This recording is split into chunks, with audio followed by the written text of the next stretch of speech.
Hey everybody, it's Saturday evening and I just got done doing a water change and a little bit of maintenance here on my waterfall tank, so I thought now would be a good time to do an update on it. I did have another small leak the other day, but we will get to that. I got on top of it and it wasn't much of an issue once I figured out where it was coming from, but again, we'll get to that once we go over what we've already done tonight.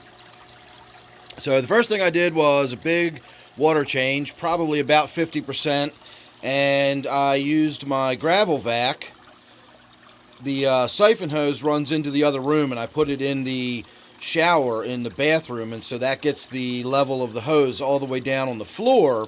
And in my tanks that are sitting up at normal tank height, that gives me as much of a gravity drop as possible, and it makes my gravel vac as efficient as possible. This tank sits so low to the floor, I really don't get much of a drop in elevation, which is again critical to how much suction you're going to get on your siphon. And so this tank's a little more difficult to get vacked out. It's a little more time consuming, and a lot of times I will have to take the vac while it's underwater and sort of tip it up and let all the gunk that's in collected up inside of it sort of run to the bottom, and then it gets sucked out, and then I can turn it over and collect up some more stuff. And so the last two water changes I've done on this tank, I've done that. And by getting in there and doing that, I've cleaned out most of the cyanobacteria that was in this tank. My regular viewers may remember not too long ago I talked about getting in here and treating it with treating it for cyanobacteria with the ChemiClean. And if you'll remember, when the waterfall was shut down, everything in there was just covered in a slimy coat of green. It was just nasty looking. You can see I've still got plenty of it in there, especially against that glass that I couldn't really get to. And there's even a little bit of it on the back glass. But for the most part, I've gotten in there and done all of that with nothing more than a gravel vac. Literally, I haven't used a brush or anything. The cyanobacteria does not adhere well. It doesn't attach to things very well. So you can literally just scrape the gravel vac along the surfaces of the rocks, and it just peels up in big sheets and just sucks right out of the tank. So you can see how much cleaner I've got it without any treatment at all. This is just me getting in there and doing a couple of simple water changes and getting it vacked out, and it looks this good again. So that's all we did with the water change. I did, of course, replace the filter in my pump back here. This is the pump that pumps the water up to the top of the waterfall, and I just have a little bit of polyfill stuffed in there as a filter. And that is it for the filtration in this tank. I don't have any kind of bio balls. I don't have any ceramic rings or anything like that. All of the surface area within the tank is what houses all of the biological material in this tank. And again, the only thing I've got acting as a filter is that I've got a little piece of old hydrogen peroxide bottle that I cut off and stuck over the pump. And I just stuff a little bit of polyfill down inside there, and that is it. That is the total extent of the filtration I've got on this tank. Everything else is done by the tank itself. So the other thing I've been working on is making it a little more cheery. I had some issues with my plants starting to look rough, and they weren't getting enough light, and I had aphids. And so I made some cuttings, and upstairs I've been rooting in the cuttings and getting them going. I even got an early spring flower from the Wally World that bloomed and smelled amazing. That is a hyacinth, so that's pretty much past its prime. It was just a simple, bulb in a jar, one-shot deal. I'll go ahead and stick it out in the yard and plant it in the yard. Maybe it'll come back, maybe it won't, I don't know. But that's there. We've got one of my Rex begonias has rooted and is growing again. My dead nettle up there is looking really good and doing well. And I also moved my geranium. This geranium used to be back next to the waterfall, but I was able to use this planter, which actually has Rex begonia and geranium in it, and it's a different color geranium. It's that pretty pink one as opposed to this red and white one. I know you can't even tell that that's pink because of the brightness of the LED. There you go. You get a little better look at it now. So that's without my big LED right here turned on. And then the daytime comes back. So the other plants I've got planted in here are doing well enough. You can see in particular this water sprite back here That's starting to grow in and look pretty good. And even that one back there is starting to grow in and look pretty good. All of this green down here, that's all Java moss. I'm hoping we'll get like some real good mossy growth in there. I don't know how well that'll grow above water in such intense light like that, but we'll see how it turns out. In this area, my Anubias has lost all of its original leaves, but I do, this one looks like it was new from when I put it in here, and I think we're going to start seeing some new shoots come out here pretty soon because the roots are still doing well.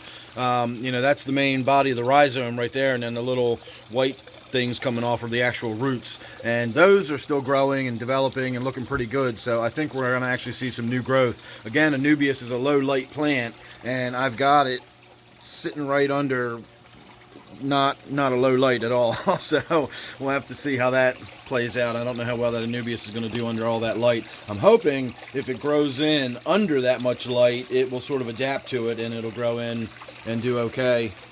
The top section up there, I just got some floating stuff. It's still just kind of doing its thing and floating. And then my top section, my new section, likewise just has some Java fern and stuff. That is the huge arrowhead plant.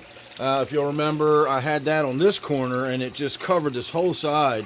But it also had aphids all through it, and it was massive and out of control. And so I wound up cutting that way back, and I put a lot of the runners into the water there, and so I'm hoping it'll get some of its water out of here while I am still watering and feeding the planter. But if we can get some additional growth kind of hanging out of here, it will sort of block all of that ugliness up there. I'm not real fond of the way it looks up there, but it's allowing it to function, and that's the important part. All I really need to do is get through till next summer, and then we can either revamp this one or just tear this one down and start over and build something completely from scratch.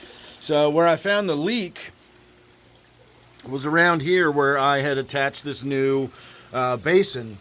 Let's come here and look at it from this angle so we don't have a light in their face for a moment.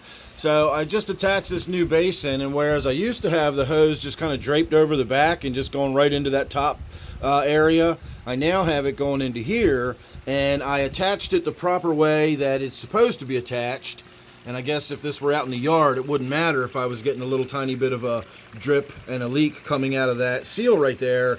But in here, what it was doing was dripping on my carpet, and I had a wet spot underneath of it. So what I did was I unscrewed this, I pulled it apart. The other side, obviously, you screw it together and it seals it. But there's a gasket on both sides, and no matter how tight I screwed it, it was still weeping around that gasket. So I took some rubber cement, just regular old Elmer's rubber cement, and while it was all pulled apart, I slopped all the rubber cement in there, let it dry, and then screwed it back shut. And so rubber cement's nothing more than latex rubber with a little bit of solvent in it. So once the solvent evaporates out of it, it just leaves a film of rubber behind. And then when I screwed it back together, that's not creating a glue for me. I'm not trying to glue it together. I'm just trying to create a seal. So that latex rubber is basically creating a gasket for me as opposed to, gluing it all together. That's not the intention. The intention was to create a gasket, and it seems to have worked just fine. I'm not seeing any leaks or drips or anything. So if we come down here to the back and look in, you can see how I've still got the cyanobacteria on the glass to some degree, and you can kind of tell I couldn't really get to the back glass with the hose, behind where these rocks are. But over here, you can see with the gravel vac, you can even see like the lines where I was just literally scraping the gravel vac around on the glass, and it peeled that much of the cyanobacteria off. And you can even kind of see here where it's sort of hanging in sheets. You can clearly see how it peels off. So it's not difficult to deal with, and it's not dangerous or anything. And it could be dangerous to your plants if so much of it grows over your plants that they're not getting any light shining on them. It can be, hazardous to your tank that way if you get so much of it that it's starting to impact the amount of oxygen in the water. But it's got to get really bad before you're getting those kind of conditions. Under normal circumstances, what you see in my tanks, again, it's harmless. It's just unsightly. It's not that big a deal. I don't worry too much about it. But while we're back here, we can get a look at that big pile. Look at all that mulm. That's where I can't get to with the gravel vac either. So next time I'm in there, I'm definitely going to remember that has a huge pile of mulm collected back up in that corner. Because this tank does not have very much water circulation or flow at all. That pump moves a lot of water, and we get a lot of overturn, you know, and of course with all that running, flowing, splashing water, I get gobs and gobs of gas exchange. You know, I couldn't possibly get any more gas exchange than I'm getting, and I'm getting a huge amount of turnover. I'm probably getting several hundred gallons per hour. It just doesn't create a lot of, you know, there's no water swirling around inside the tank to move all that stuff around, and so it winds up collecting in those back corners and whatnot. I haven't done anything to this tank, but I am going to be getting in there soon and pulling some of that duckweed off the surface, and you can see the reduced water flow is indicative of me needing to get in there and get the filter changed on that one too. So I'm not going to talk about that one just yet. Haven't really done anything to it, so we're not going to worry about it. Just wanted to get an update on my waterfall tank here. So there you go, everybody. That is a look at my 40-gallon waterfall tank. Make sure you subscribe, that way you won't miss anything I got coming up. Thanks for watching this one, and I'll see you real soon in the next one.